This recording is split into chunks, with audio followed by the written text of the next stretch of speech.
We've seen this movie way too many times this year. The Bengals once again lose in heartbreaking fashion, and their season may well be over. Let's break it down.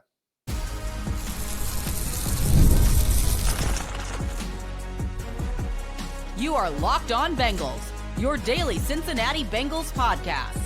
Part of the Locked On Podcast Network, your team every day.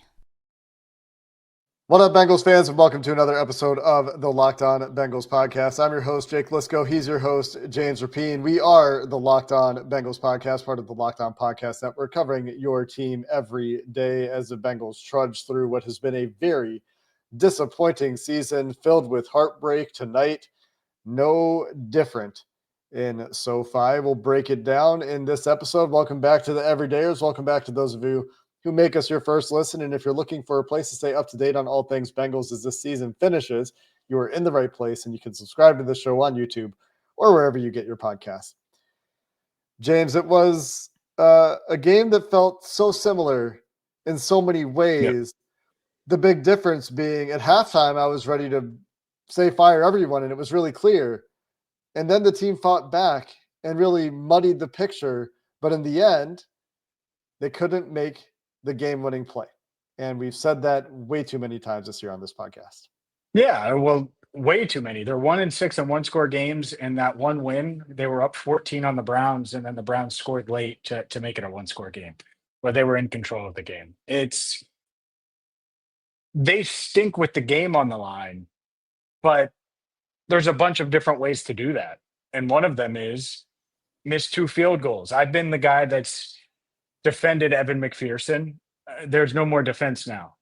Money Mac is bankrupt, and he's got to figure it out. And he didn't talk after the game.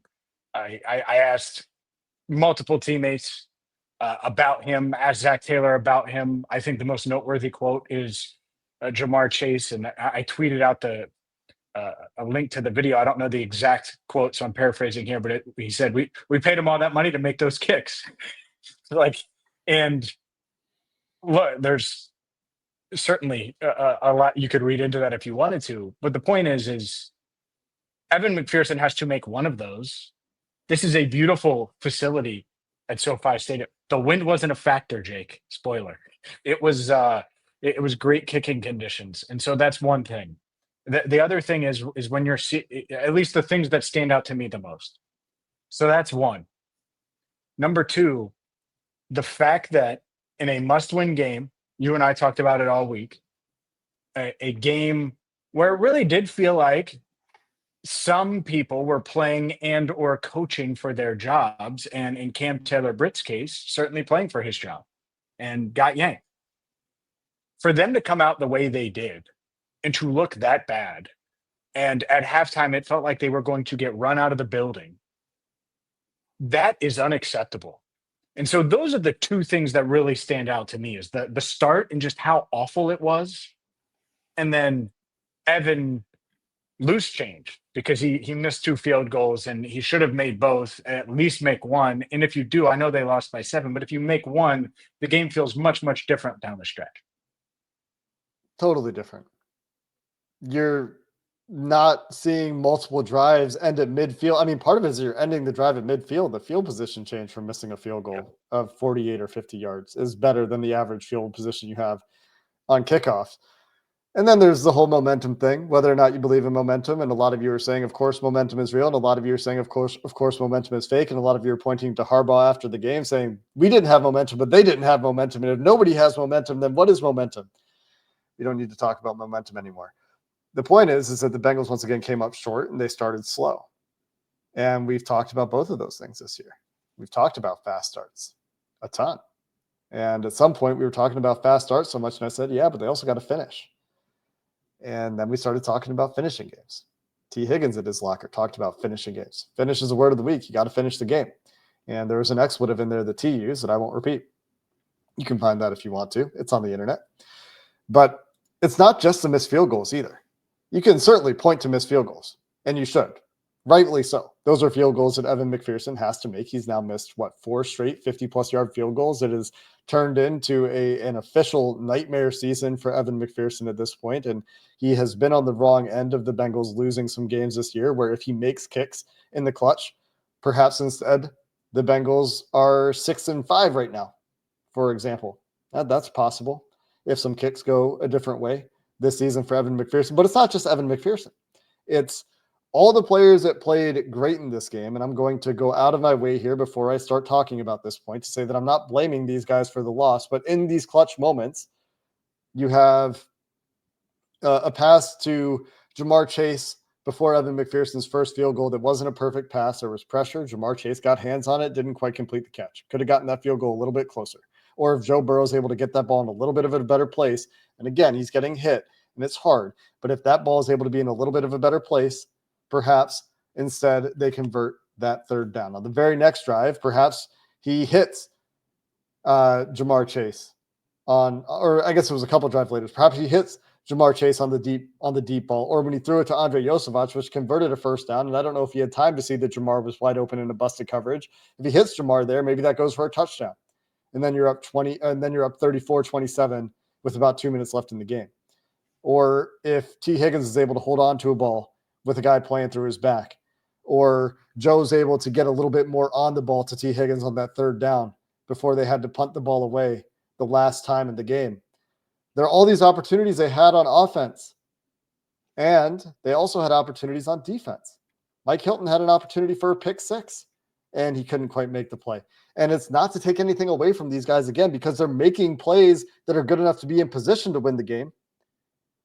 And then when they need to make that one more play to actually win the game, that's where they're coming up short. And that's what's so frustrating about this game, because like you said, it looks like they run out of the building at halftime. And I'm ready to say fire everybody. I'm ready to come on here and say this is the clearest sign we've ever had that everybody needs to be fired. And now maybe that's still true, because all of those issues don't magically go away because they fought back in the second half. But they did fight back in the second half, and they did play with their hair on fire, and they did play like their season was on the line. They came up short in the key moments, but they got to a point where they could win the game.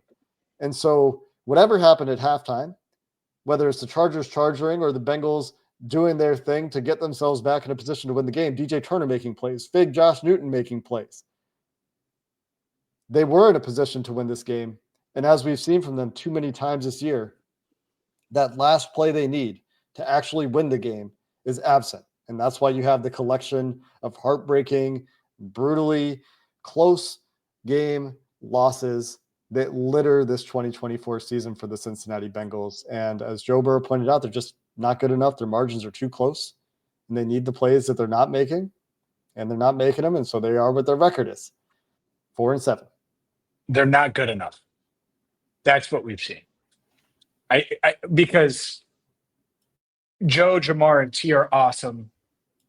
The defense was pretty good in the second half and made some plays, but they still weren't dominant. They still gave up big plays when the Chargers went down and scored the game-winning touchdown, right? They still gave up big plays there. And heck, they were aided by a missed throw by Justin Herbert where Ladd McConkey's wide open. You know, like those are things that we see every week. And I think that's the other element here is it's always someone. It's always like, oh man, well, if this guy had done that, if Evan had made this kick, or Mike had made that interception, or Joe had made this throw, even though he's been hit 52 times. And, you know, like at some point, someone else has to, and by someone else, I mean the collective team. And I think they did do some of that in the second half. You're right. Josh Newton did make a play. DJ Turner did make a play. And it's like, man, they just can't do it consistently enough. And then, so to me, you combine that with what we heard from Joe and just logic, they just aren't good enough. They're too flawed, even with these elite high-end guys like Jamar Chase, who's just playing at an insane level, like a T. Higgins, who comes back and is carrying guys and is really playing well. It's tough. It's tough to see this team play this way because it feels like they're wasting these elite guys. And we have much more to dive into when it comes to this Bengals team losing 34-27 to a Chargers team that's good. I don't think they're great. And they had a real chance to win at SoFi, and they didn't. We'll continue the conversation coming up next. Today's show is brought to you by Hillsdale College. Time is our most precious commodity, so don't waste it scrolling through the same mind-numbing content for hours and hours. How can you spend it wisely to improve yourself? Well, our sponsor, Hillsdale College, is offering more than 40 free, that's right, free online courses, including Constitution 101, the meaning and history of the Constitution, the rise and fall of the Roman Republic. All of Hillsdale's courses are self-paced, so you can start whenever, tune in wherever. Plus, you can go deeper with readings, quizzes, discussions, or just enjoy the lectures. So all you have to do to get started is go to hillsdale.edu/lockedon to enroll. That's hillsdale.edu/lockedon. There's no cost. It's easy to get started. Again, that's hillsdale.edu/lockedon, hillsdale.edu/locked on. This episode of Locked On Bengals is sponsored by PrizePicks, and PrizePicks is just daily fantasy sports done right. They make it accessible to everyone. All you have to do is pick more or less on at least two players for a shot to win up to 100 times your money. You can run your game, of course, all season long with PrizePicks. It's the best place to get real money sports action. There are over 10 million users going right now, and the best thing about PrizePicks is you don't compete head-to-head with those other 10 million users. It's just you against the projections. And they also have a number of awesome weekly promos, one of which is right now when you sign up with PrizePicks, you'll get $50 instantly when you play your first $5. You don't even need to win to get that $50 bonus. It's guaranteed. They also have promotions that lead to big payouts like Taco Tuesday. Every Tuesday, player projections are discounted up to 25%, so you can get even more value in your lineups. Right now, again, you download that PrizePicks app, use code LOCKEDONNFL. You'll get $50 instantly after you play your first $5 lineup. PrizePicks, run your game. All right, Jake. I talked about Evan some. I'm sure you have plenty of thoughts about Evan. There are going to be people that say cut him or whatever, and the Bengals aren't going to cut him. But what are your thoughts on Evan McPherson right now? I mean, it's a nightmare season for him.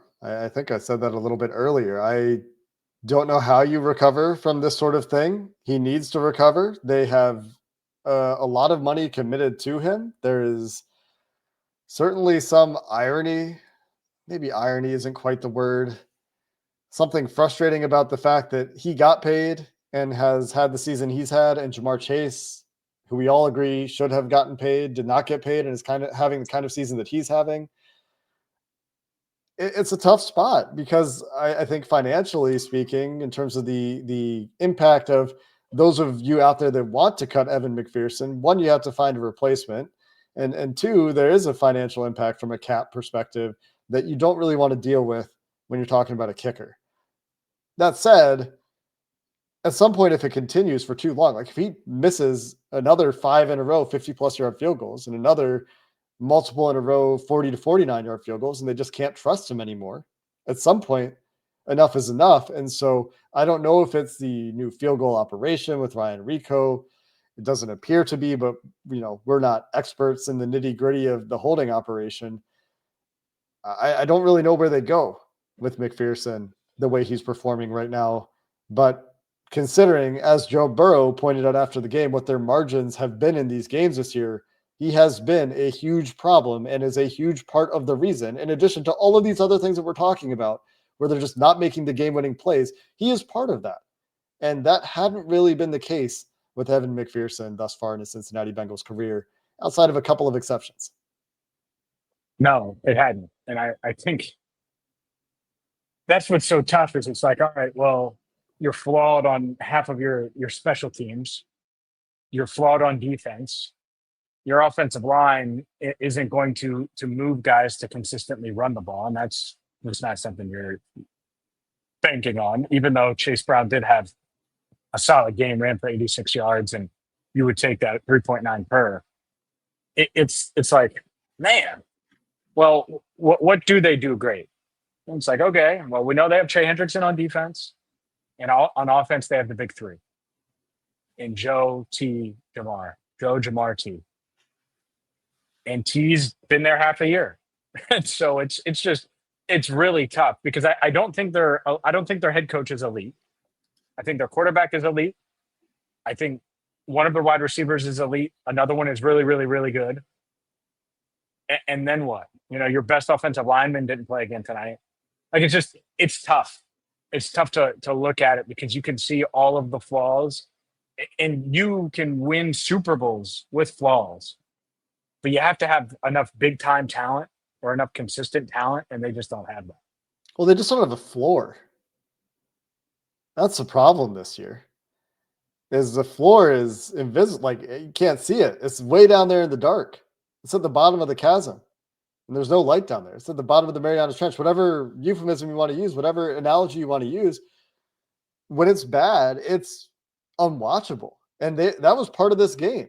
There's part of this game where the defense can't get pressure. Justin Herbert is standing in massive pockets and delivering the ball wherever he wants to put it, and they're isolating Geno Stone in single high looks and taking advantage of his inability to close gaps on multiple touchdowns. Cam Taylor-Britt's lost on another one. And other times in this game on offense early, Joe Burrow can't find where he's supposed to escape because the interior offensive line and in general, the offensive line can't hold up against stunts too often. Yeah. And on top of that, they can't run the ball. And on top of that, it does keep going. And that's where yeah, you have T. Higgins, and that's awesome. You have Joe Burrow, and that's awesome. You have Jamar Chase, and that's awesome. Chase Brown in this game was awesome. He went Superman mode a few times. And both as a receiver and as a runner did some really, really impressive things in this game. But that's it, man. Like we were talking about Jermaine Burton a few weeks ago. Like, remember all those flashes we saw from Jermaine Burton? And now every time the ball goes to Jermaine Burton, you're like, man, what happened on that play? Like, why didn't the second hand go up in the end zone to try to catch that ball?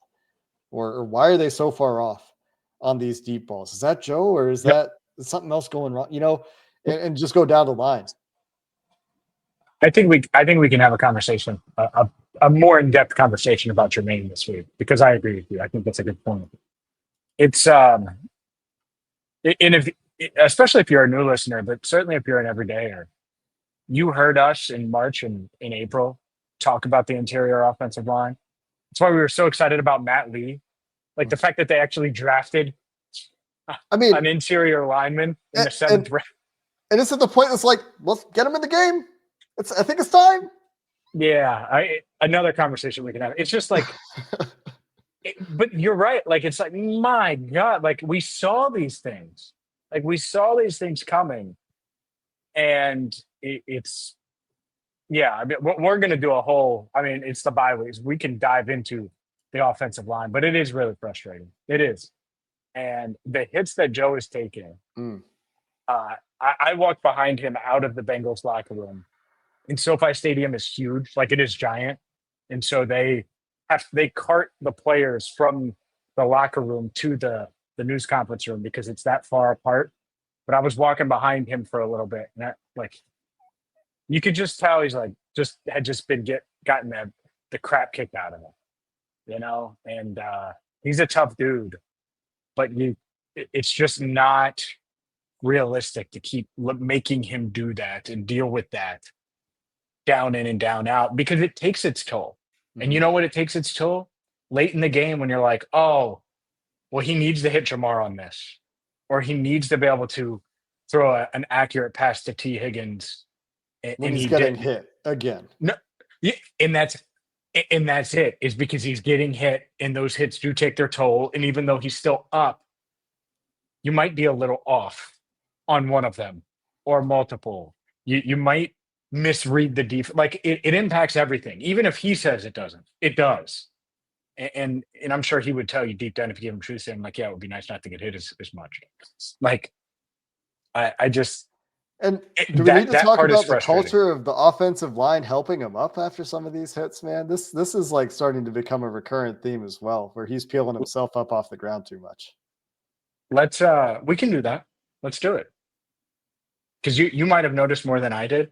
And so watching the TV copy, I was kind of bouncing back and forth, obviously, here at the game. So I'm sure there's plenty more to dive Yeah. into besides that, but we can do that as well coming up next. Today's show is brought to you by FanDuel. Get ready to tackle NFL Week 12 with America's #1 sportsbook. You don't have to worry or stress about the Bengals losing this week because it's the bye week. And that means it's the perfect time to get the FanDuel because right now, new customers can bet $5 and get $150 in bonus bets if you win. You can throw that $5 on an NBA game, a college football game, any of the Week 12 NFL games, maybe Monday Night Football. You want to get in on the action there. And the fun part about FanDuel is the Sportsbook app gives you everything you need to place live bets on the NFL in one spot. So let's say you're feeling good in the middle of the game. Heck, maybe you thought the Bengals were going to rally. I'm not sure anyone did in the middle of the game on Sunday night. Well, you can check out the latest stats, live play-by-play, and so much more in the FanDuel app. All you have to do to join is go to fanduel.com and you'll get started with $150 in bonus bets if your first $5 bet wins. Again, that's fanduel.com. There's so many directions we could take here as we wrap up our thoughts on this game. And I don't know how much I have to say about the offensive line helping up Joe Burrow right now, other than like this has happened a couple times this season when he's conspicuously peeling himself up off the ground. And there's like some late hits he's taking or questionable hits he's taking. And you see some other offensive lines around the league really taking a personal foul there where maybe that's it. Maybe they just don't want to take the personal foul to go protect their guy. But man, the shots that Burrow was taking in this game, and the stats don't suggest that he had like an amazing game or anything. He had 356 yards and 3 touchdowns. That's really good, but he's also only 28 for 50. And he averaged what, 7.1 yards per attempt? That's pretty good. It was a good game for Burrow. But I don't know. I guess the offensive line thing, I don't know how deep my thoughts go there, but it is a little frustrating to see this trend of him taking these hits. And I don't know if it feels like it's like a lack of accountability or something from the offensive line when they're not back there to help pick him up or what it is, but something feels weird about it. That's all.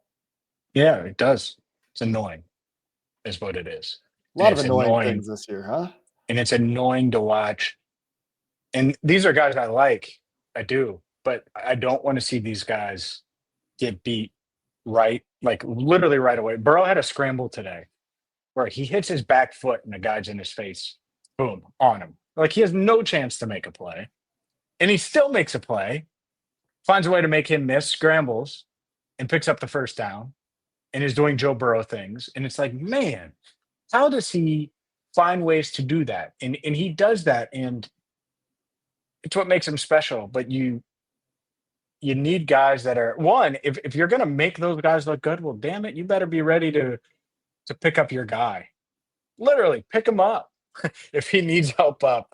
I just yeah, I get that, and I can sense the frustration in the fan base. That's why I wanted to hit on that. Other things Well, along that that same thread, if I yeah, could yeah, interject, the one of the things that tells us is when Joe, again, this is like what, the third straight week, I think. Maybe there's a week in there where he didn't have to do it, but when Joe's having to do so much off script, and some of that's on the offensive line, but like some of that's the play calling, man. And I'm definitely getting to the point where I know they end up crawling back into this game and have a chance to go win the game and all this stuff. And I'm sure Zach had some good play calls that helped them do that down the stretch, right? But so much of the structure of the offense right now just seems so hard. And in years past, we've praised them for finding the adjustments to make when the offense wasn't working and they had injuries and they found the buttons to press to get yep. the offense productive again. It feels like that's harder this year, even though Joe is playing at such a high level, because it seems like he's just doing it himself. And that's been I've said it before on this show. That's been a common refrain from national media in the past when criticizing Taylor. And this year, more than in those years, I'm really feeling it and feeling like that's the case so often, where Burrow is really putting the team on his back in these moments. Yeah, yeah, you're right. It's a good point. It's not just the offensive line. It's that mixture, and that's the part that's the most frustrating. Is I thought Joe was really good today, Mm-hmm. really good, and Jamar really good today. I mean, that's what's crazy. Like, if you tell me, all right, your quarterback's going to throw for 356 and 3 tutties, T. Higgins is going to go 9 catches for 148 yards and a touchdown. Jamar's going to have 7 for 75 and 2 touchdowns. And Chase Brown, by the way, is going to quietly have 143 yards from scrimmage, average 4 yards a carry, over 11 yards a catch. You're like, oh my God, like that's great. Against that Chargers defense? What? Yeah. Yeah. You know? And they're the first team to score more than 20 against the Chargers. But it's so hard. And it shouldn't be that hard. Like, it shouldn't look that hard. You know what I mean? Like the look and feel of it of well, Joe's got to do this and this and that. They just put a lot. Like, Justin Herbert it was a much easier night for Justin Herbert. You know what I'm saying? Yep. And I don't just mean because they're wide open guys. I just mean what the Chargers ask of him versus what the burden almost that Joe has. And you look at the numbers, and Herbert was fine, but it wasn't great. His completion percentage stunk. Yeah, he started great and then just He pissed started on his great. leg. Started 7 for 7, was 123, 2 touchdowns, had the 2 scrambles for 50 yards, like looked great. But yeah, it's one of those things when you look around the league at these other elite quarterbacks. Yeah, they have to do a lot, but it doesn't look like this. And whatever this isn't fully working clearly. Even though the offense is scoring, how many times have they outscored, just won these shootout games this year? They haven't. They get in these shootouts and then they come up a play short. And a lot of times those plays have been on offense. That's the most frustrating thing about it, right? In a year that I think is very frustrating for most Bengals fans, perhaps the most frustrating they've lived through. I'm sure some of the more experienced Bengals fans will tell me there's some season I'm forgetting that was more frustrating than this one. But compared to expectations and the number of crushingly close losses where complementary football just isn't there, where the defense is getting stops and the offense just can't make that last play, or the offense needs a defense to pick them up. And then eventually the defense can't, or the defense and offense both start the game the way they started this game. And they're just in a huge hole because they can't execute in the red zone. They have penalties and whatever the thing is. When you're so close with all these good teams you've played this year, and you can't win a single one of those games, and you lose all of them but the Eagles game in excruciatingly close fashion. Yeah, I mean, that's got to be one of the most frustrating, if not the most frustrating kind of season you can live through as a player, as a team, as a fan of that team, and watching them and the way that it's happened this way. It's frustrating to talk about too, man. I tell you what, like, we're talking about some of the same stuff that we've been talking about since the offseason.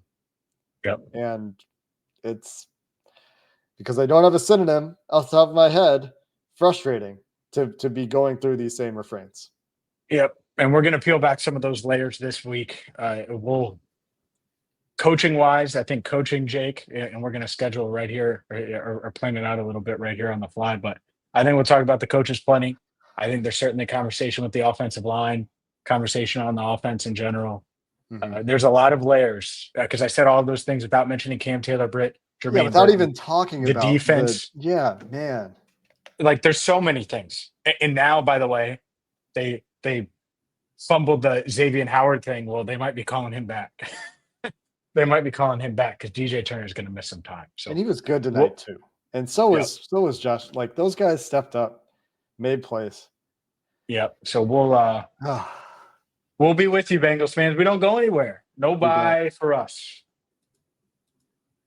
Yeah, why don't we get a bye? No, because we're here for you, the listener. That's right. That's why. That's going to do it for this episode of Locked On Bengals. We will be back throughout the bye week, of course, and leading into the rest of the season that come out of the bye with the Pittsburgh Steelers. And that AFC North Hard Knocks is right around the corner. Oh, boy. Luckily, we have you covered when HBO does it right here on Locked On Bengals. And until next time, thanks for listening and have a good one.